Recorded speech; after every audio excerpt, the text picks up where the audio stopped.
एक औरत के लिए सबसे खूबसूरत चीज होती है माँ बनना। प्रेगनेंसी वैसे एक नेचुरल प्रोसेस है, लेकिन बदलते समय के साथ ये प्रोसेस थोड़ी सी बदल गई है, थोड़ी सी जटिल यानी कि कॉम्प्लिकेटेड हो गई है। इसलिए काफी केसेस में देखा जाता है प्रेगनेंसी के दौरान शिशु की गर्भ में मृत्यु हो जाती है या फिर शिशु के जन्म के बाद मां की मृत्यु हो जाती है। लैंसेट के एक रिसर्च के हिसाब से विश्व में जो 10 मैटरनल डेथ होती है उसमें से एक भारत में होती है, यानी कि 10%। सो आज के जो हमारे गेस्ट हैं, ये मैटरनल डेथ को कैसे कम किया जाए इसके पीछे सालों से कार्यरत हैं। थरो रिसर्च उन्होंने की है और उनके नाम की काफी पेटेंट्स भी हैं। Let's welcome doctor Mahesh Gupta. सबसे पहला तो ये है कि आजकल की जो महिला है उनका जो कंसेप्शन करने का जो एज है वो काफ़ी लेट हो गया है। तो हम उसको एल्डरली प्रेगनेंसी कहते हैं और प्रॉपर एज है वो 20, 22 या 23 साल माँ बनने की है। लेट एज पे बनती है तो फिर उनको किसी न किसी दवाई का सहारा लेना पड़ता है या कई बार कुछ सर्जरीज करवानी पड़ती है। उसमें थोड़े कॉम्प्लिकेशंस के रेट ज़्यादा हो जाते हैं। हमारा लीगल सिस्टम अभी भी जो है वो 100% डॉक्टर के फेवर में नहीं है कि नेचुरल कॉम्प्लिकेशन हुआ और हमारा कम्युनिटी जो सिस्टम है वो तो डॉक्टर भी रिस्क नहीं ले रहा है और पेशेंट भी रिस्क नहीं ले रहे हैं। अभी जो नए पोस्ट ग्रेजुएट्स हैं उनको इस फील्ड में आना नहीं। 10 पोस्ट ग्रेजुएट में से 5 ऐसा कहते हैं हम IVF करना है। 9 to 5 इयर्स जॉब है, थोड़ा ग्लैमरस है और कुछ उसमें ज़्यादा रिस्क नहीं है। अभी जो ऑब्स्टेटिक्स करने वाले हैं वो बच्चे बहुत कम होते जा रहे हैं क्योंकि वो रिस्की ब्रांच है। Hi guys, welcome to yet another episode of the odd pod. So एक औरत के लिए सबसे खूबसूरत चीज होती है माँ बनना। जब वो माँ बनती है तभी उसका अस्तित्व परिपूर्ण होता है। प्रेगनेंसी वैसे एक नेचुरल प्रोसेस है, लेकिन बदलते समय के साथ ये प्रोसेस थोड़ी सी बदल गई है, थोड़ी सी जटिल यानी कि कॉम्प्लिकेटेड हो गई है। इसलिए काफ़ी केसेस में देखा जाता है प्रेगनेंसी के दौरान शिशु की गर्भ में मृत्यु हो जाती है या फिर शिशु के जन्म के बाद माँ की मृत्यु हो जाती है। मेडिकल टर्म्स में इसे मैटरनल डेथ कहते हैं। लैंसेट के एक रिसर्च के हिसाब से विश्व में जो 10 मैटरनल डेथ होती है उसमें से एक भारत में होती है, यानी कि 10%। तो ये आंकड़ा काफ़ी बड़ा है। सो आज के जो हमारे गेस्ट हैं, ये मैटरनल डेथ को कैसे कम किया जाए इसके पीछे सालों से कार्यरत हैं।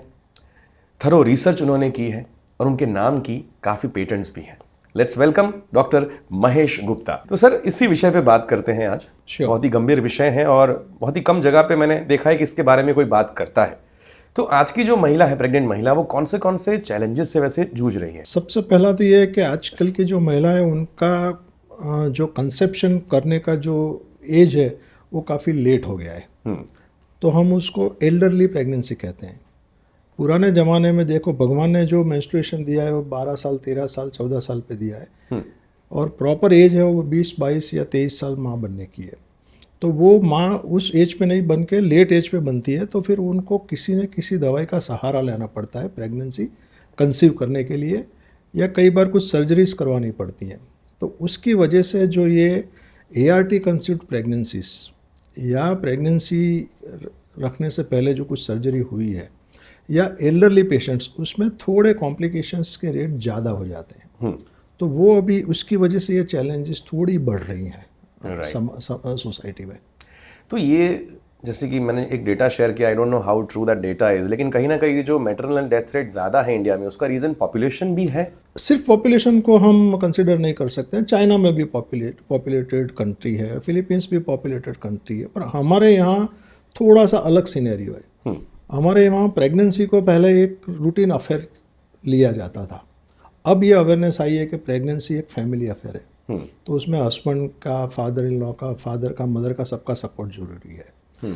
पर ये हमारे वहाँ अभी भी जो प्रॉपर हाई रिस्क प्रेगनेंसी का जो टैगिंग होना चाहिए कि ये मदर हाई रिस्क है, उसको प्रॉपर ट्रीटमेंट मिलनी चाहिए, वो कहीं ना कहीं अभी भी वो उसमें थोड़ा लैक है। और दूसरा कि जो पोस्टमार्टम हेमरेज की जो ट्रीटमेंट है वो अभी तक पूरे WHO ले लो या हमारा वर्ल्ड ऑर्गेनाइजेशन ले लो, उसमें वो क्लियर कट नहीं है कि कब उसकी ट्रीटमेंट शुरू करनी। तो वहाँ पर बहुत सारे ग्रे एरियाज हैं, तो उसकी वजह से भी थोड़ा प्रॉब्लम आता है। तो ये मैटरनल डेथ होने के मेन रीज़न क्या है, मुख्य कारण क्या है sir? Maternal death as such वो प्रेगनेंसी का नेचुरल कॉम्प्लिकेशन है। ऐसा नहीं है कि कुछ गलती की वजह से या कुछ कमी की वजह से होती है, ऐसा नहीं है। वो एक नेचुरल कॉम्प्लिकेशन है पोस्टमार्टम हेमरेज।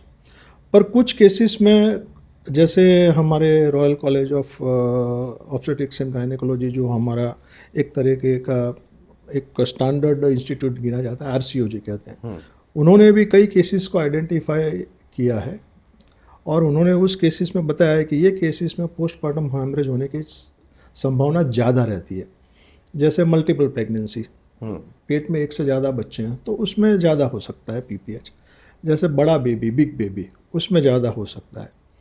तीसरा, जिसमें डिलीवरी नहीं होना, ऑब्स्ट्रक्टेड लेबर कहते हैं, तो ऑब्स्ट्रक्टेड लेबर में PPH के चांसेस ज़्यादा होते हैं। तो ऐसे RCOG ने हमारे उनके 52 नंबर की गाइडलाइंस में ऐसे केसेस डिफाइन किया है कि ये केसेस में तुमको विशेष ध्यान रखना है कि इस केसेस में PPH हो सकता है, तो तुमको इसमें प्रोएक्टिव रहना है। तो वो कुछ केसेस में हम उसको एंटिसिपेट कर सकते हैं और उसमें प्रिपेयर्ड रह सकते हैं, वरना पोस्टमार्टम हेमरेज नेचुरल कॉम्प्लिकेशन है और उसको उस तरह से प्रिपेयर्ड रह के टैकल करना है। ऐसा नहीं है कि कई बार किसी की गलती हुई या कोई दवाई कुछ दे दी या कहते हैं कि नस कट गई, ऐसा नहीं होता है। ये बच्चेदानी डिलीवरी के बाद में उसको एक तरह से कॉन्ट्रैक्ट हो जाना है, सिकुड़ जाना है, वो उसका नेचुरल प्रोसेस है। वो सिकुड़ जाने की वजह से वो ब्लीडिंग नहीं होता है। पर कुछ केसेस में बच्चेदानी खुली की खुली रहती है, वो सिकुड़ती नहीं है, कॉन्ट्रैक्शन नहीं होता है, तो उसको हम एटॉनिक पोस्टमार्टम हेमरेज कहते हैं और वो एक आम बात है, हो सकता है। तो उसके लिए डॉक्टर को प्रिपेयर्ड रह के काम करना है। सो ये आम बात एक और भी थी जो अब आम नहीं रही, जैसे कि नेचुरल डिलीवरी। अब लोग ऑप्ट करते हैं C सेक्शन की तरफ, तो इसके ऊपर आपका क्या कहना है सर? ये बहुत एक डिबेटेबल इश्यू है C सेक्शन। मतलब कहीं ना कहीं ऐसा है कि महिला की जो हेल्थ है वो डिक्लाइन देखा गया है उसमें। नहीं, उसमें मल्टीपल फैक्टर्स मेरे हिसाब से हैं C सेक्शन बढ़ने के। तो पहला ये है कि हर बच्चा है वो प्रेशियस है, तो हर पेरेंट या हर फैमिली वो बच्चा 100% सेफ चाहता है कि हमारा बच्चा सेफ डिलीवर हो और वो सेफ रहे। तो सबसे बड़ा एक्सपेक्टेशन हर फैमिली का डॉक्टर के पास ये है। अच्छा, अभी कुछ जो इंट्रानेटल कॉम्प्लिकेशंस हम कहते हैं वो भी नेचुरल होते हैं कि बच्चे का अंदर सांस कम हो जाना या बच्चा अंदर लैट्रिन कर जाना, उसके लिए भी अभी बहुत सारी टेक्निक ढूंढी नहीं गई है। तो सेफ्टी जो कंसर्न है, तो और सोनोग्राफी आने की वजह से बच्चा अंदर तंदुरुस्त नहीं है या बच्चा अंदर अच्छे एनवायरनमेंट में नहीं है, वो पता चलता है कि भाई पानी कम है या बच्चे को पोषण कम मिल रहा है, तो वो केसेस थोड़े रिस्की हो जाते हैं। तो उसमें ना डॉक्टर चाहता है ना पेशेंट चाहता है किसी भी प्रकार का रिस्क लेना, क्योंकि नॉर्मल डिलीवरी की प्रोसेस मान लो 8 घंटे, 10 घंटे, 12 घंटे या 16 घंटे चल सकता है। उस दौरान कुछ हो जाए तो वो अल्टीमेटली ब्लेम डॉक्टर पे आता है और वो पेशेंट भी नहीं चाहता है। तो एक तरह का ये जो सेफ्टी का कंसर्न आ गया है पेशेंट और डॉक्टर के बीच में, उसकी वजह से C सेक्शन रेट बढ़ गया है, एक चीज़। दूसरी चीज़ के पहले के ज़माने में मल्टीपल बच्चे घर में होते थे, 2, 3, 4, 5। अभी धीरे धीरे वो 1 चाइल्ड या 2 चाइल्ड पे आ गया है और 1 चाइल्ड या 2 चाइल्ड दोनों सेफ हेल्दी होने चाहिए। तो ये पूरा जो नेक्सस बना है उसकी वजह से सिजेरियन सेक्शन रेट की एक्सेप्टेबिलिटी पेशेंट में और डॉक्टर में ज़्यादा आई है। ऐसा है। और हमारा लीगल सिस्टम, हमारा लीगल सिस्टम अभी भी जो है वो 100% डॉक्टर के फेवर में नहीं है कि नेचुरल कॉम्प्लिकेशन हुआ और हमारा कम्युनिटी जो सिस्टम है वो, तो डॉक्टर भी रिस्क नहीं ले रहा है और पेशेंट भी रिस्क नहीं ले रहा है। इसका कुछ डेटा है सर आपके पास कि नेचुरल डिलीवरी कितनी होती है और C सेक्शन कितना है इन परसेंटेज? नहीं, C सेक्शन का हमारा देश जो है ना वो बहुत सारे राज्यों में डिवाइडेड है, राज्य बहुत सारे शहरों में डिवाइडेड है, शहरों बहुत सारे मल्टी स्पेशलिटी IVF सेंटर और स्मॉल नर्सिंग होम में डिवाइडेड है। तो आप चले जाओ आसाम में या नॉर्थ ईस्ट में चले जाओ, वहाँ नॉर्मल डिलीवरी रेट थोड़ा ज़्यादा होता है। आप एडवांस स्टेट में चले जाओ तो वहाँ पर सिजेरियन सेक्शन रेट बहुत ज़्यादा है। केरला में चले जाओ, तेलंगाना में चले जाओ, आप सिटी में मल्टी स्पेशलिटी में चले जाओ तो वहाँ सिजेरियन सेक्शन रेट ज़्यादा है। गवर्नमेंट सेक्टर में सिजेरियन सेक्शन रेट कम है। स्मॉल नर्सिंगों में सिजेरियन सेक्शन रेट कम है बजाय IVF सेंटर्स में। तो ये बहुत ही वेराइड है। पर एक चीज़ है कि WHO ने ये कहा है या माना है कि 14-15% caesarean section rates are acceptable in the world.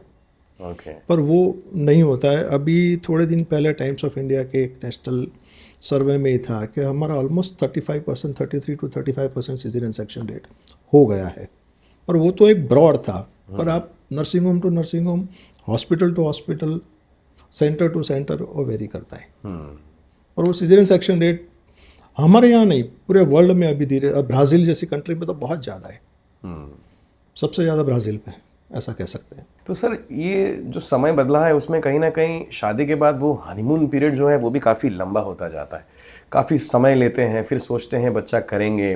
कहीं ना कहीं ये है कि अब तो टेक्नोलॉजीज भी आ गई हैं, तो टेक्नोलॉजी पे रिलाई करके भी हम बच्चा तो कर ही लेंगे। तो ये कितना अनिवार्य है आपके हिसाब से? आप इस पूरे विषय पर क्या कहना चाहेंगे एज एन एडवाइस? या एडवाइस वो है कि जब मैरिज होता है तो मैरिज होने के बाद में लोग हनीमून पीरियड तो एक except up to certain period acceptable है, पर लोग जब सेटलमेंट की बात करते हैं कि हम सेटल हो जाएंगे फिर बच्चा लाएंगे, अब सेटलमेंट तो बहुत आर्बिटरी है कि किसको आप सेटलमेंट गिनते हो। राइट। आपके पास कौन सी ब्रांड की गाड़ी है, कौन सा बंगला है, उसको सेटलमेंट कहेंगे। तो वो करते करते वो एज काफ़ी एडवांस हो जाती है। तो जैसे जैसे एज एडवांस होती है तो जो वुमन है, स्त्री है, उसकी एक की क्वालिटी धीरे धीरे धीरे धीरे वो डिटेरिएट होती जाती है, तो उसकी क्वालिटी अच्छी नहीं रहती है। तो फिर उसको जाना पड़ता है आर्टिफिशियल रिप्रोडक्टिव टेक्निक्स पे, ओव्यूलेशन इंड्यूसिंग एजेंट्स लिए, IUI करवाया, IVF करवाया, तो उसमें फिर वापस रिस्क बढ़ता जाता है।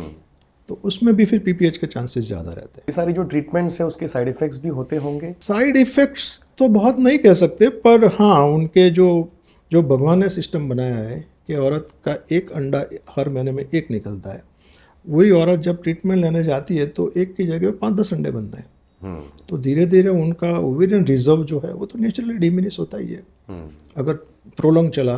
तो इसलिए मेडिकल साइंस में कहते हैं कि भी 6 महीने से ज़्यादा उसको बहुत सारी दवाई ले लेके अंडे नहीं बनाने चाहिए। तो सर आपके रिसर्च के हिसाब से ये जो मेटरनल डेथ होती है उसके जो रीजंस होते हैं उसमें अगर इमीडिएट ट्रीटमेंट अगर मिले तो इजीली ये डेथ अवॉइडेबल है, तो ये कौन से वैसे रीजंस हैं और किस तरह की ट्रीटमेंट की आप बात कर रहे हैं सर? WHO ने और सारे जितने वर्ल्ड के बड़े ऑर्गेनाइजेशन हैं उन्होंने ऐसा कहा है कि बाय 2030 जो भी कंट्री का जो भी मैटरनल डेथ है उसको 1/3 पे ले आना है। वो क्यों कहा है कि 1/3 पे आ सकता है? क्योंकि वो प्रिवेंटेबल है, राइट। इसीलिए ऐसा उन्होंने कहा है।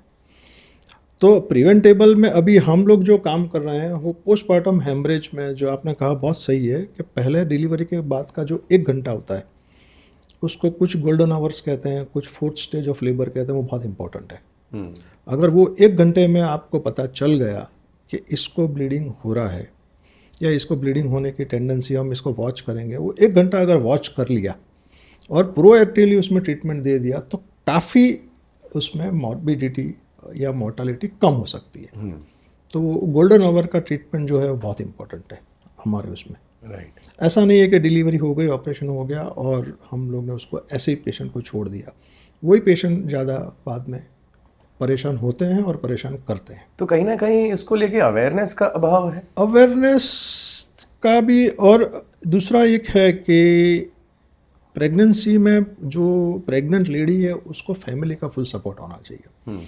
अगर वो एनीमिक है, हमारे देश में एनीमिया बहुत कॉमन है और एनीमिया सबसे बड़ा रीज़न है पोस्टमार्टम हेमरेज की वजह से जो डेथ होना या उसका सफरिंग होना सबसे बड़ा रीज़न है। आज वेस्टर्न वर्ल्ड में कोई भी लेडी है उसका हीमोग्लोबिन स्टेटस 13, 14, 15 है, वही हमारे देश में <10 है। तो वो एक अमाउंट तक का जो ब्लड लॉस है वो विथस्टैंड आराम से कर पाएगी। हमारे देश की जो औरतें हैं वो ऑलरेडी एनीमिक है, तो उनका थोड़ा भी ब्लड लॉस होता है तो विथस्टैंड नहीं कर पाती है। तब उस लेडी डिलीवरी तक आते आते उसका हीमोग्लोबिन लेवल अच्छा हो, उसकी जिम्मेदारी डॉक्टर की है, उसके साथ साथ उसके फैमिली मेम्बर की भी है। उसका अगर हीमोग्लोबिन कम है तो उसको, अभी तो आयरन के इंजेक्शन्स भी बहुत अच्छे अच्छे आ गए हैं, उसको दिलवाने चाहिए। अगर उसका हीमोग्लोबिन लेवल एक लेवल से ज़्यादा है तो थोड़ा बहुत तो ब्लड लॉस ऐसे विथस्टैंड कर लेगी। एक वो है। दूसरा कि हर प्रेगनेंसी में जो भी कॉम्प्लिकेटेड प्रेगनेंसी हो सकती है उसका एक टैगिंग होना चाहिए कि ये प्रेगनेंसी हाई रिस्क है, इसमें मैली का भाग नीचे है, इसमें ब्लीडिंग हो सकता है, ये मल्टीपल प्रेगनेंसी है, इसमें ब्लीडिंग हो सकता है, इसको आगे सिजेरियन हुआ है, इसमें प्रॉब्लम हो सकता है, ये एल्डरली पेशेंट है, इसमें प्रॉब्लम हो सकता है। उसमें अगर टैगिंग हो जाए उसके फाइल पे या उसके केस पेपर पे एक तरह का रेड निशान बन जाए, ताकि वो डिलीवरी एक इंस्टीट्यूशन में हो और प्रॉपर निगरानी में हो, तो अभी ये रेट काफ़ी कम हो सकता तो जैसे कि आपने कहा कि परिवारजन जो है उनकी है। उनकी भी रिस्पॉन्सिबिलिटी होनी ही चाहिए। बेसिक ठोस कौन से कदम हमें उठाने चाहिए ताकि ये रेट नीचे आए? वो हमारे सरकार ने भी काफ़ी कुछ अच्छा इसमें काम किया करा है कि हर औरत को एटलीस्ट 3 बार तो डॉक्टर से विजिट होना चाहिए। 5 महीने पे 1 बार तो सोनोग्राफी होना चाहिए, ताकि उसमें बच्चे में कुछ खराबी है, उसकी मैली का भाग कहाँ पर है, प्लेसेंटा प्रीविया है वो पता चल जाए, मल्टीपल प्रेगनेंसी है वो पता चल जाए, उसका ब्लड प्रेशर ज़्यादा है वो पता चल जाए। क्योंकि ये जो पोस्टमार्टम हेमरेज और जो मैटरनल डेथ के जो रीज़न मेन है, उसमें ये तो ब्लीडिंग होना एक बात है, एटोनिक पीपीएच, दूसरा है ब्लड प्रेशर। तो प्रेगनेंसी इंड्यूस जो हाइपरटेंशन है, हम उसको पीआईएच बोलते हैं, तो पीआईएच भी एक मेन रीज़न है। तो वो भी अगर आइडेंटिफाई हो जाए, उसका ट्रीटमेंट हो जाए, उसका एनीमिक स्टेटस अच्छा हो जाए, तो ये एंटीनेटल लेवल पे ये 3-4 चीज़ें अगर भी कंट्रोल हो जाए या आइडेंटिफाई हो जाए, उनके फॉलोअप में उनका डिलीवरी हो, तो काफ़ी उसमें इम्प्रूवमेंट आ सकता तो कहीं ना कहीं अर्बन महिला की कंपैरिजन में गांव की जो महिला है वहाँ पर ये अवेयरनेस बिल्कुल कम है ही नहीं है। इसके अवेयरनेस के लिए भी कुछ ठोस कदम जो है प्रशासन या गवर्नमेंट की तरफ से लिए जा रहे हैं? गवर्नमेंट इसके बारे में काफ़ी अच्छा काम कर रही है कि, और ख़ास करके आप हमारा गुजरात में देख लीजिए, तो यहाँ हमारे पास कम्युनिटी हेल्थ सेंटर है, प्राइमरी हेल्थ सेंटर है, अर्बन हेल्थ सेंटर है, डिस्ट्रिक्ट हॉस्पिटल है, म्यूनसिपलिटी हॉस्पिटल है और एपेक्स हॉस्पिटल है। तो इंफ्रास्ट्रक्चर बहुत अच्छा है। सेकंड चीज़ जो एक है अभी इंडियन रेड क्रॉस सोसाइटी, वो इतना अच्छा काम कर रही है। उनका टारगेट है कि हर 5 या 10 किलोमीटर में एक ब्लड बैंक हो, और आप किसी भी कोई एनजीओ जाता है, कोई एसोसिएशन जाता है, वो अभी उनको ब्लड बैंक देने को भी तैयार है। तो कोई औरत या कोई प्रसूता माता है, वो ब्लड न मिलने की वजह से सफ़र हो, ऐसा नहीं हो सकता है। तो हमारे यहाँ बहुत अच्छी बात है। पर अभी आप कंपेयर टू राजस्थान ले लो या मध्य प्रदेश ले लो, तो वो जोग्राफिकली इतना बड़ा एरिया है, इतना बड़ा जोग्राफिकली एरिया है, और कई एरिया तो ऐसा है कि वहाँ पर पहुँच पाना भी बहुत मुश्किल होता है। एजेंसीज को या सरकार को वहाँ पहुँच पाना भी मुश्किल होता है, और नेचुरली प्राइवेट डॉक्टर तो वहाँ बैठेगा नहीं। तो वो जो एरिया है, वो एरिया में थोड़ा उनको ट्रांसपोर्टेशन की फैसिलिटीज़ मिले, और इसी तरह उनको 2 या 3 बार उनका चेकअप हो जाए, और उनको टैग हो जाए कि ये पेशेंट को ज़रा ज़्यादा ज़रूरत है, उसको उठा के हॉस्पिटल के पास में अगर रखा जाए या पहुंचाया जाए, तो उसमें इम्प्रूवमेंट हो सकता है। पर ये जोग्राफिकल एरिया जो बहुत बड़े बड़े हैं, उसमें थोड़े प्रॉब्लम्स तो आएंगे। तो जैसे अवेयरनेस की बात हुई, वैसे ओवर अवेयरनेस भी आजकल है because of social media and internet. तो जो प्रेग्नेंट लेडी है वो भी काफ़ी कुछ रिसर्च करती रहती हैं इंटरनेट पे, उनके परिवारजन भी कुछ अलग से रिसर्च करते हैं। तो इस मुद्दे पे आप क्या कहना चाहेंगे? इसमें प्रॉब्लम क्या है कि गूगल देखने में, गूगल में जो एक तो पेड वेबसाइट होती है जी, तो प्रेग्नेंट लेडी को पता नहीं चलती है कि ये पेड वेबसाइट का उनका खुद का ओपिनियन है। कोई आईवीएफ सेंटर वाले ने अपनी वेबसाइट बना दी, किसी हॉस्पिटल वाले ने अपनी वेबसाइट बना दी, वहाँ के डॉक्टर ने कुछ लिख दिया, तो वो ओपिनियन वो उनका ओपिनियन होता है। आप गूगल विकीपीडिया में जाके सर्च करेंगे तो बात अलग है। तो कई बार ऐसी मिस इन्फॉर्मेशन भी गूगल से मिलती है। तो बेटर है कि वो गूगल से भले पढ़ लें, पर अपने डॉक्टर के पास जाके उसका क्लैरिफिकेशन कर लें तो ज़्यादा अच्छा है। तो उससे जो ये मिस इन्फॉर्मेशन है, वो मिस इन्फॉर्मेशन काफ़ी हद तक दूर होती है। कहीं ना कहीं ये मिस इन्फॉर्मेशन की वजह से मेंटल हेल्थ पे भी कुछ असर होता है। बहुत असर पड़ता है, क्योंकि वो वहाँ पर मिस इन्फॉर्मेशन है, या उन लोगों ने अपना प्रमोशन करने के लिए वो इन्फॉर्मेशन वहाँ डाल रखी है। तो आप गूगल में जाएं तो देखें कि ये पेड वेबसाइट नहीं है ना, राइट।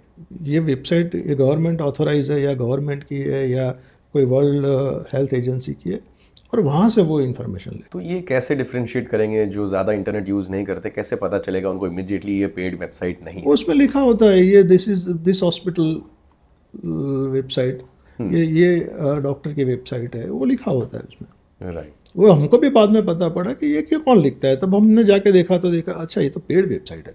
ओके। तो वो उनके हिसाब से चीज़ें, जैसे कोई हॉस्पिटल ने रोबो खरीदा तो रोबोटिक के बारे में अच्छा लिखना चालू करेंगे, तो पेशेंट को क्या लगेगा कि नहीं भाई सर्जरी करानी है तो रोबोट से ही करानी है।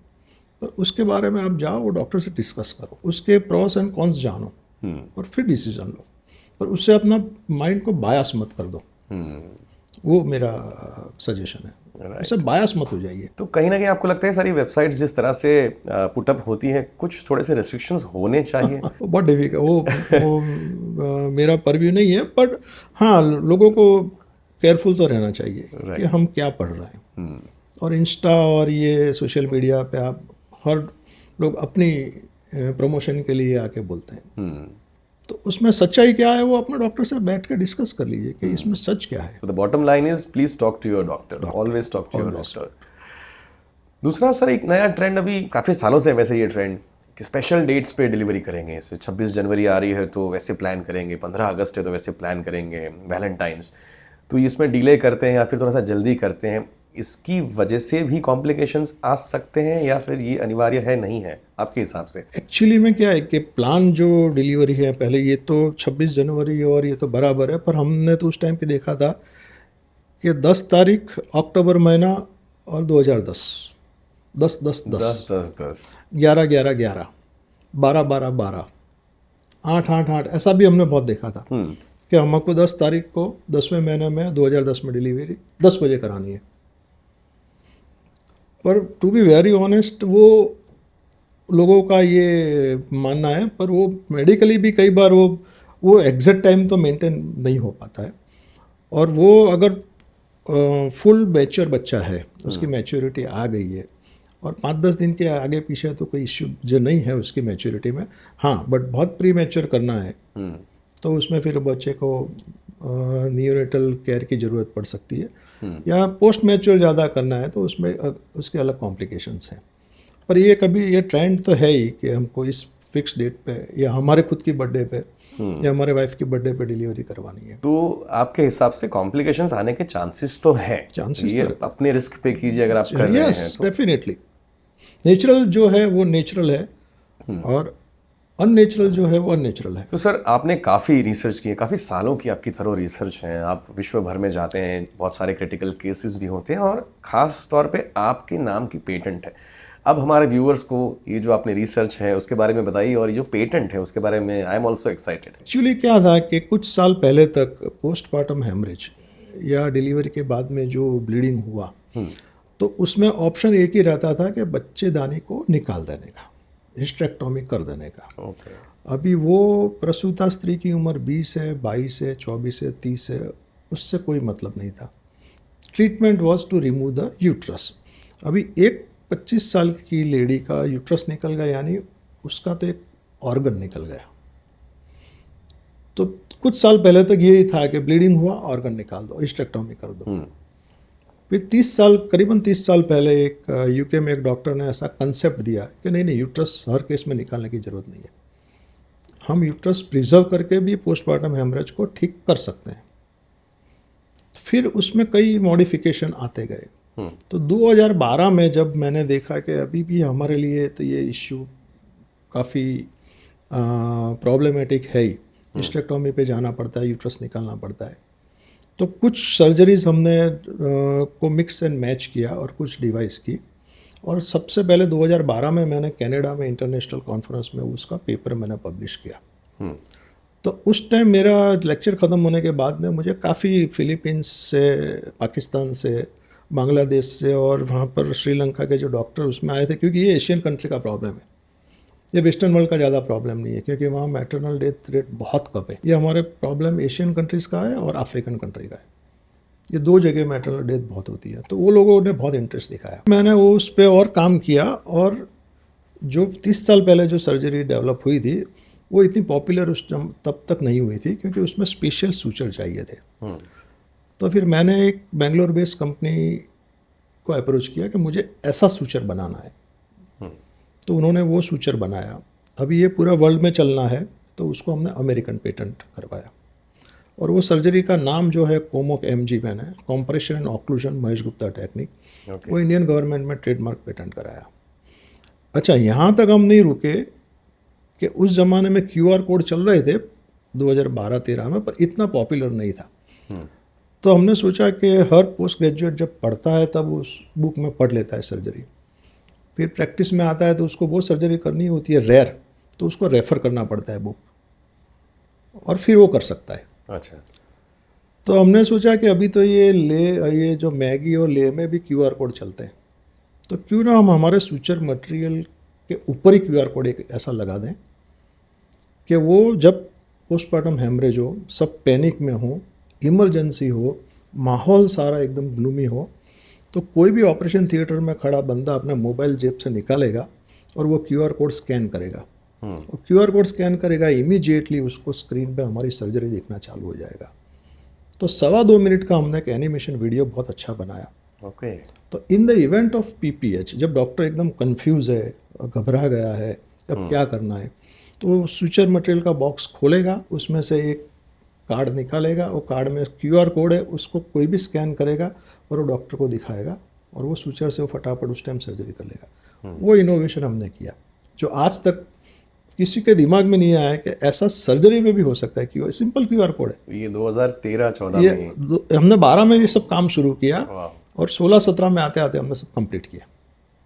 तो अभी ये लोगों को इतना इजी लगता है ना कि, और कहते हैं कि ये ख्याल हमको क्यों नहीं आया। तो बहुत सिंपल चीज़ है कि प्रॉब्लम हुआ, QR कोड स्कैन किया, मोबाइल जेब से निकाला और डॉक्टर को दिखाते रहे और डॉक्टर देख देख के वो सर्जरी कर देगा। 2.25 मिनट का वीडियो है, बहुत ईजी वीडियो। फिर उसके बाद में अभी 3 या 4 मेडिकल कॉलेज में पोस्ट ग्रेजुएट्स को उस पे थीसिस लिखने को दिया। उन्होंने थीसिस लिखी और थीसिस हमारी पब्लिश हुई। और फिर अभी रिसेंटली केन्या के एक डॉक्टर ने इथोपियन जर्नल में वो हमारी टेक्निक पब्लिश की। फिर स्पेन में किसी ने हमारी टेक्निक पब्लिश की और अभी इंडिया में तो चल ही रही है। तो वो हमने उसको काफ़ी इजी कर दिया। पर अभी दूसरे जो केसेस बढ़ रहे हैं देश में और वर्ल्ड में, वो मल्टीपल जो सीजरियन सेक्शंस की जो बात कर रहे हैं ना, तो सीजरियन सेक्शन करना तो आम बात है, पर वो सीजरियन केस वाली महिला जब दोबारा प्रेग्नेंट होती है तो उसमें एक बहुत ही डिफ़िकल्ट कंडीशन अराइज होती है, उसको हम प्लेसेंटा एक्रिटा कहते हैं। ओके। और वो इतना डेंजरस है और वो डेंजरस ही बढ़ रहा है वो भी पूरे वर्ल्ड में। अभी पूरे वर्ल्ड के गायनेकोलॉजिस्ट उस पर काम कर रहे हैं। थोड़ा अगर लेमन टर्म्स में आप एक्सप्लेन करें कि वो क्या सिचुएशन है वैसे। वो सिचुएशन क्या है कि जो डिलीवरी जब नॉर्मल होती है तो पहले बच्चा बाहर आता है, फिर बच्चा बाहर आने के 1 मिनट 2 मिनट या 3 मिनट बाद प्लेसेंटा बाहर आता है, मैली। तो वो मैली बाहर आ जाती है, यानी डिलीवरी का प्रोसेस वो ख़त्म हो गया। अभी इस प्लेसेंटा एक्रिटा स्पेक्ट्रम में वो मैली बच्चेदानी, बच्चे से पहले बच्चेदानी के मुंह पे इस तरह से चिपक जाती है कि वो वहाँ से हट नहीं सकती, और वो बच्चा तो नॉर्मल डिलीवरी हो नहीं सकती। उसका करना पड़ेगा सीजरियन सेक्शन।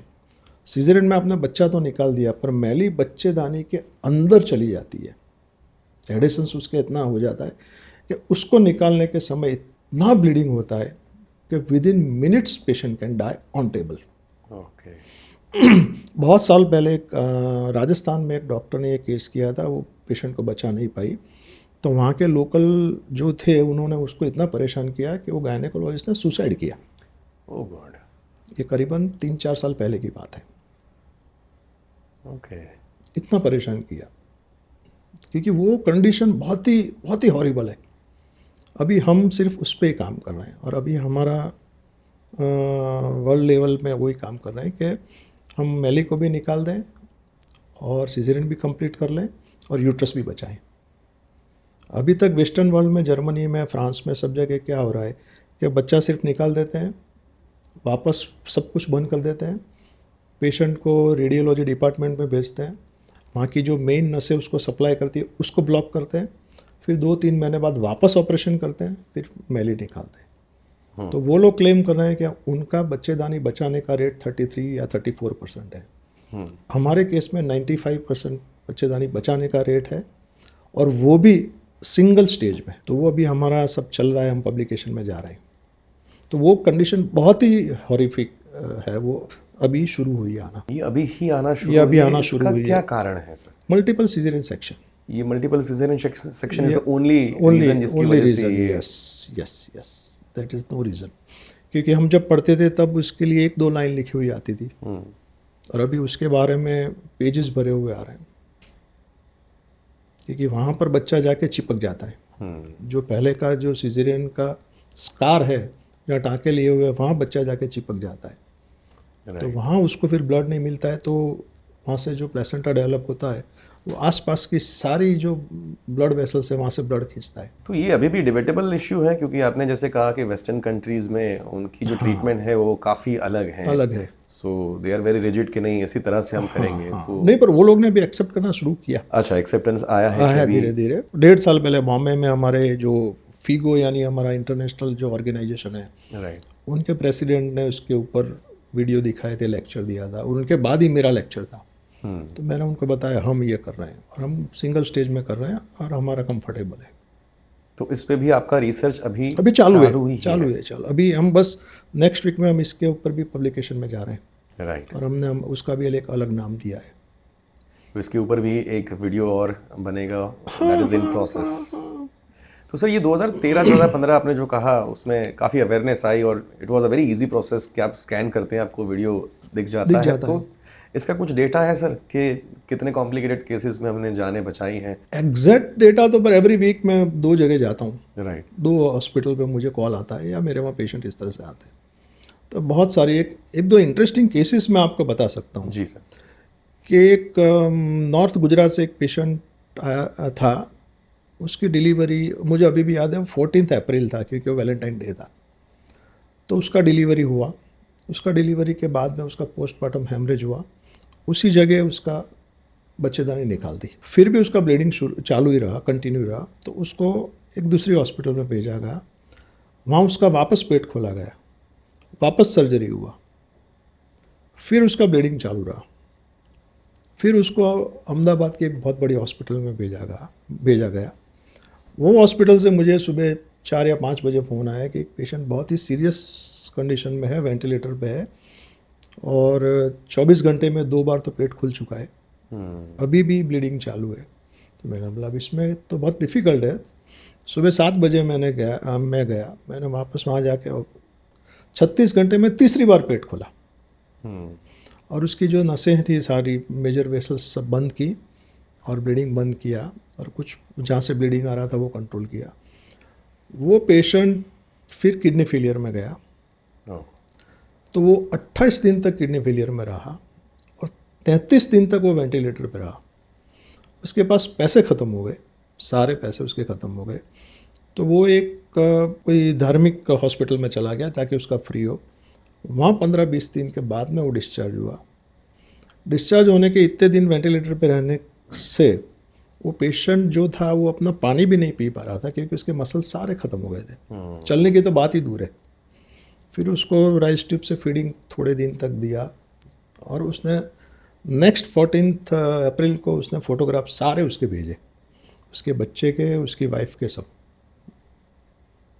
तो इस तरह से तो बहुत सारे पेशेंट्स हैं, बहुत सारे। ऐसा कहा जाता है कि भारत में कहीं पर भी अगर कॉम्प्लिकेटेड केसेस हैं तो भगवान के स्वरूप में आप ही वहाँ पहुँचते हैं। नहीं, एटलीस्ट यहाँ अहमदाबाद गुजरात में तो काफ़ी कॉल्स आते रहते हैं। और मैं क्योंकि इसलिए आते हैं कि मैं सिर्फ पोस्टमार्टम हेमरेज पे मैंने 2 इंटरनेशनल इवेंट की। तो ये कंसेप्ट मैंने इंडिया में दिया कि पोस्टमार्टम हेमरेज पे 2 या 3 दिन हम डिस्कस कर सकते हैं और नई इसमें रिसर्च पेपर इनवाइट कर सकते हैं और हम लोगों को बुला सकते हैं। 2023 में किया और 2025 में किया। तो उसमें मेरे पास Ethiopia, Kenya, Tanzania, Philippines, Nepal, ये सबसे वहाँ के सोसाइटी के जो प्रेसिडेंट हैं वो सब अटेंड करने आए थे।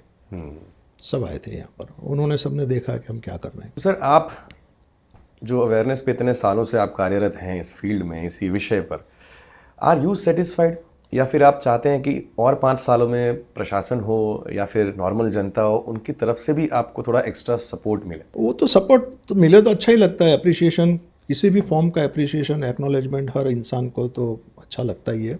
तो मिले तो अच्छा है, वरना हमारा काम तो हम कर ही रहे हैं।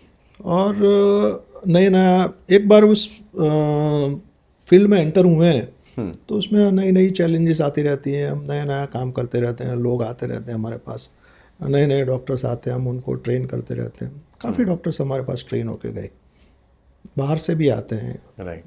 तो वो ट्रेन होके जाते हैं कि इस कंडीशन में क्या करना है। तो उनमें एक तरह का कॉन्फिडेंस आ जाता है कि हम ऐसे केस हम टैकल कर सकते हैं। सबसे बड़ा कॉन्फिडेंस है, क्योंकि जब पेशेंट को ब्लीडिंग होता है और मरता पेशेंट दिखाई देता है तो सब उसको गवर्नमेंट हॉस्पिटल में शिफ्ट करने के बारे में सोचते हैं। राइट। तो हम कहते हैं नहीं, उसको शिफ्ट मत करो, उसको अपने लेवल पे ट्रीट करो, हो जाएगा। तो सर ये मल्टीपल सी सेक्शन के बाद जो प्लेसेंटा वाले केसेस एक्रेटा स्पेक्ट्रम, यस, तो उस पे आपका रिसर्च शुरू है, आप उस हाँ वो चालू में है। भी आप कार्यरत हैं। क्या लगता है सर अगले 10 सालों में कितना ये रेट नीचे आ सकता है आपके हिसाब से, या फिर बिफोर दैट? नहीं, वो रेट तो बढ़ने ही वाला है। प्लेसेंटा एक्रेटा स्पेक्ट्रम का रेट जो पहले एक डिलीवरी 2500 डिलीवरी में एक होता था, अभी वो घट के 300 डिलीवरी पे एक आ गया है। अच्छा। हाँ, और वो और कम होगा। और तो 5 साल में के बाद में हमारा मेन चैलेंज इस पे आएगा, मुझे ऐसा लग रहा है अभी तो। केसेस बढ़ेंगे। बढ़ेंगे। मैं कह रहा हूँ ना, जो पहले 2500 डिलीवरी का जो इंसिडेंस था 1/2500 डिलीवरीज, वो रेट कम होकर 1/330 डिलीवरीज आ गया है। और वो करने वाले जो एक्सपर्ट्स हैं वो अभी इतने प्रिपेयर्ड नहीं है नहीं अभी पूरे इंडिया में। तो उसमें भी वही हो रहा है कि बच्चेदानी निकाल दो। राइट। और हम कह रहे हैं नहीं, उसमें भी मत निकालो। Uterus is a ornament for any woman. Yes, very true. Why we should remove the uterus? आपको लीवर में कुछ हुआ तो लीवर थोड़ी निकालोगे, वरना कोई आदमी मर जाएगा। राइट। तो आप यूट्रस भी प्रिजर्व करो, उसके बारे में वर्क करो। और सर आप वेटरन हैं, तो इसी फील्ड में काफ़ी बदलाव आपने देखा है, काफ़ी जनरेशंस को अपने चेंज होते हुए देखा है। तो आजकल के जो नए गायनेकोलॉजिस्ट हैं उनको आप क्या कहना चाहेंगे? देखो, मैंने 87 में मैंने पोस्ट ग्रेजुएट MD किया, राइट। विजय मेडिकल कॉलेज से। आज मान लो 38 ईयर्स तो हो गया, 39 ईयर्स हो गए। उस ज़माने में ना तो सोनोग्राफी थी, ना कोई ऐसे इन्वेस्टिगेशंस थे, कुछ नहीं था। तो हम हमारा क्लिनिकल जजमेंट से ही ज़्यादा काम करते थे। आज की तारीख में सब कुछ है अवेलेबिलिटी, पर आज की तारीख में एक चीज़ जो थोड़ा कम देखने को मिलती है वो ये है कि अभी जो नए पोस्ट ग्रेजुएट्स हैं उनको इस फील्ड में उनको आना नहीं है। Okay. इसको हम ऑब्स्टेटिक फील्ड कहते हैं, जो डिलीवरीज करवाते हैं। और सिजेरियन तो ठीक है, पर जो डिलीवरीज का काम करते हैं उसको ऑब्स्टेटिशियन कहते हैं। जो एंडोस्कोपी करते हैं हम उसको एंडोस्कोपिक सर्जन कहते हैं। जो IVF करते हैं हम उनको IVF स्पेशलिस्ट कहते हैं। तो अभी बाय एंड लार्ज धीरे धीरे ऐसा होता जा रहा है कि हम 9 to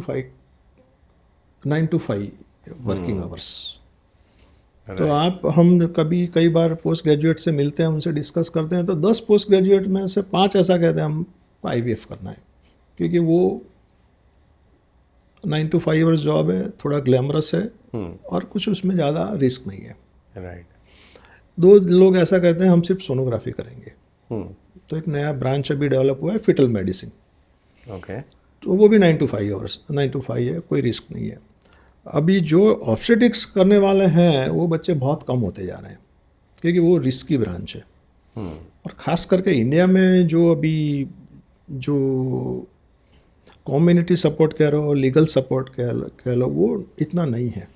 आप वायलेंस अगेंस्ट डॉक्टर अभी देखते हैं, वो बहुत बढ़ गया है।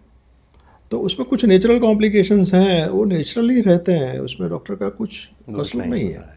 बच्चा पेट में अगर अंदर बच्चा एक्सपायर हो जाता है तो वो पूरे वर्ल्ड में है। और उसका इंसिडेंस है कि स्टिल बर्थ 1/80 डिलीवरी, 1/1000 डिलीवरी में एक आध बच्चा अंदर स्टिल बर्थ हो जाता है। पर वो हमारी कम्युनिटी उसको एक्सेप्ट नहीं कर पा रही है। तो अवेयरनेस एक वहाँ भी ज़रूरी है। दूसरा ऐसा है कि भी बच्चा तो सोनोग्राफी किया तो एकदम ही हेल्दी नॉर्मल ही आना चाहिए, पर अभी साइंस मुश्किल से 1 या 2% एनोमली या डिसीज़ ढूंढ पाया है। 98% तो अभी पता ही नहीं है कि उसको डिसीज़ क्या है। जेनेटिक डिसीज तो इतने सारे हैं कि उसको पता लगाना ही इम्पॉसिबल है। वो सोनोग्राफी में पता नहीं चलता है। सोनोग्राफी में आपको मॉर्फोलॉजिकल या उसका फिजिकल पता चलेगा। उसका मेटाबॉलिक डिसीज एक बार हुआ तो फिर उसको ढूंढ सकते हैं कि उसका जेनेटिक प्रॉब्लम कहाँ है, पर वो पहली बार में तो हर पेशेंट का तो जेनेटिक टेस्टिंग कोई करवा नहीं सकता है। तो वो वहाँ पर सोसाइटी का अवेयरनेस, सोसाइटी का एक्सेप्टेंस और लीगल सपोर्ट, तो इसलिए अभी डॉक्टर सारी रिस्की चीज़ से दूर होते जा रहे हैं। तो what exactly you main bye legal support? यानी डॉक्टर्स के लिए कुछ अलग से लीगल प्रोटेक्शन होना चाहिए, है या नहीं है? लीगल प्रोटेक्शन अभी ऐसे तो ये सब कंज्यूमर प्रोटेक्शन में जाता है, पर अभी कुछ भी, मैंने आपको जैसे एग्जांपल दिया कि वो राजस्थान की गायनेकोलॉजिस्ट ने खुद ने सुसाइड कर लिया। राइट। तो वो कितनी परेशान हुई होगी। वो खुद कितनी परेशान हुई होगी वहाँ के नियर बाय जो भी लीडर्स हैं उनकी वजह से, जो भी हो, पार्टी की हो या पुलिस हो, जो भी हो, मुझे पता नहीं है कौन था वो, पर उसने सुसाइड किया, वो तो फैक्ट है, वो दिख रहा है सबको। तो कहीं ना कहीं सोसाइटी में एक अवेयरनेस के साथ एक एक्सेप्टेंस की बहुत एक्सेप्टेंस ज़्यादा आना चाहिए, ज़रूरत है। वरना उससे लोग दूर भागेंगे धीरे धीरे। ये केस मुझे नहीं लेना है, तुम जाओ, तुम आगे चले जाओ। तो सर ये 9 to 5 का इंक्लिनेशन थोड़ा ज़्यादा है, उसके ज़्यादा हिसाब है, से सोसाइटी पे क्या इम्पैक्ट आ सकता है आपके हिसाब से? वो बस वो 9 to 5 से इम्पेक्ट ये आएगा कि बाकी के टाइम पे पेशेंट को या तो और हॉस्पिटल ऑप्ट करने पड़ेंगे जहाँ पर 24 आवर्स डॉक्टर्स हैं, लाइक मल्टी स्पेशलिटी, या और गवर्नमेंट सेटअप, वो एक प्रॉब्लम आ सकता है। और या फिर लोग 9 to 5 में ही पेशेंट को कन्विंस करके काम करेंगे, और उसको हम ऑफिस आवर्स या डे केयर ऑब्स्टेटिक्स कह रहे हैं आजकल, डे केयर ऑब्स्टेटिक्स। तो सर इस पूरे पॉडकास्ट को थोड़ा नैरो डाउन करते हैं, जाते जाते हमारे दर्शकों को वापस से थोड़ा सा रिवीजन देते हैं कि बेसिक, अगर खुद महिला है या फिर उनके परिवारजन है, उनको कौन सी चीज़ों का ध्यान रखना है? प्रेगनेंसी जो है ना, प्रेगनेंसी में 2 जाने हैं, इम्पोर्टेंट है। बाकी हर डिसीज़ में एक ही जान है। हार्ट अटैक में भी एक जान है, कैंसर में भी एक जान है, कोई भी में एक जान है, इसमें 2 जान है। और वो दोनों को आफ्टर 9 months कह लो या 280 days कह लो, दोनों को सेफली गो थ्रू करना है और बाहर आना है। राइट।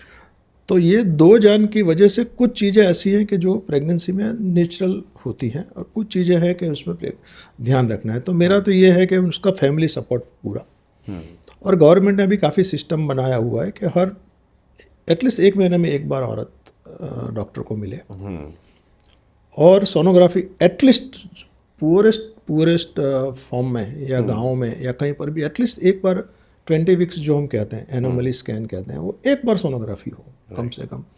ज़्यादा हो तो अच्छी बात है, बुरा ही नहीं है कि भाई तुम्हारा एक बार, हाँ, डेटिंग स्कैन हो गया इनिशियली, ये हो गया, और 8 month में कलर डॉपलर हो गया, वो ठीक है। पर एक जहाँ पर फैसिलिटीज़ कम है वहाँ एक बार स्कैन हो, और हर महीने उसका ब्लड प्रेशर है, वेट है, वहाँ पर कहीं पर डेविएशन हो। जैसे प्रेगनेंसी में कहते हैं 11 किलो वेट बढ़ता है, अगर उसमें लगता है कि इसमें बहुत ज़्यादा वेट बढ़ा है, उसको सूजन आ गया है, उसका ब्लड प्रेशर चेक करो, तो उसको हाइपरटेंशन डिसीज ऑफ प्रेगनेंसी है, तो उसको अलग से ट्रीटमेंट, उसको फॉलोअप ज़्यादा दो, उसको फिर 1 महीने पे मत दो, उसको फ्रीक्वेंट फॉलोअप दो। मल्टीपल प्रेगनेंसीज हैं, अंदर 2 बच्चे हैं, तो उसको थोड़ा केयरफुल ज़्यादा रहो। एनीमिया है जिसका हीमोग्लोबिन कम है, 5, 6, 7, अभी तो 7 वाले तो बहुत आते हैं, उनको इमीडिएटली आयरन दे के उसका हीमोग्लोबिन लेवल ऊपर ले आओ, तो उसका इन्फेक्शन रेट भी कम हो जाएगा, क्योंकि हीमोग्लोबिन उसका रेजिस्टेंस देगा। तो एक थर्ड प्रॉब्लम है वो इन्फेक्शन है, पोस्टमार्टम इन्फेक्शन, वो बहुत बड़ी चीज़ है। तो हीमोग्लोबिन अच्छा होगा, इन्फेक्शन कम होगा, उसको अच्छी एंटीबायोटिक्स दो, अच्छे एनवायरनमेंट में उसका डिलीवरी हो। तो इस तरह से ये सिर्फ 3-4 चीज़ें भी छोटी छोटी हो जाएंगी। और ये जो प्लेसेंटल लोकलाइजेशन, जो मैंने कहा प्लेसेंटा एक्रेटा स्पेक्ट्रम या प्लेसेंटा प्रीविया, उसका मार्किंग हो जाए कि भी ये पेशेंट ब्लीड करेगा, तो इसको आयरन देना है, और इसको डिलीवरी से पहले अगर सिजेरियन करना है तो अच्छी जगह पे उसका सिजेरियन हो विथ ऑल फैसिलिटीज़। तो ये सब चीज़ें कम हो जाएगी। डेथ होना एक बात है, एक सर्वे ऐसा कहता है कि 800 पेशेंट जब बहुत बुरी तरह सफ़र होती है ना, तो मरती तो एक ही है, पर 800 पेशेंट बुरी तरह सफ़र होती है, उनको किडनी फेलियर हो सकता है, उनको इन्फेक्शन हो सकता है, उनको टाँकों में पस हो सकता है, वो आईसीयू में रहती है, वेंटिलेटर पे रहती है। तो वो जो बर्डन है हमारे देश में हेल्थ केयर सिस्टम पे आता है, वो बहुत बड़ा है। एक पेशेंट जो एक्सपायर हो गया वो तो हो गया, पर वो होने से पहले 400 से 800 लोग, ये नाइजीरियन केनिया का ये सर्वे है कि 400 से 800 लोग बुरी तरह सफ़र करते हैं प्रेगनेंसी में, तो वो भी कम हो बर्डन, वो हमारे हेल्थ केयर सिस्टम पे बहुत बड़ा बर्डन है। तो जैसे कि हमने देखा कि इतने बड़े कॉम्प्लिकेशंस जब आते हैं, उसके पहले बहुत छोटी छोटी चीज़ें होती हैं जिसका हमें ध्यान रखना होता है। ये लगती बड़ी बेसिक है, लेकिन they can create a huge impact. So आज बहुत सारा नॉलेज सर आपने शेयर किया है। आई होप ये हमारे जितने भी दर्शक हैं इन बेसिक चीज़ों पे थोड़ा ज़्यादा फोकस करें, ताकि ज़्यादा से ज़्यादा बड़े कॉम्प्लिकेशंस का जो डेटा है, वो नंबर है, वो काफ़ी हम नीचे ले पाएँ। So thank you so much sir for sharing such important information with us. Thank you for being our guest. Thank you. My pleasure always. Thank you. Thank you.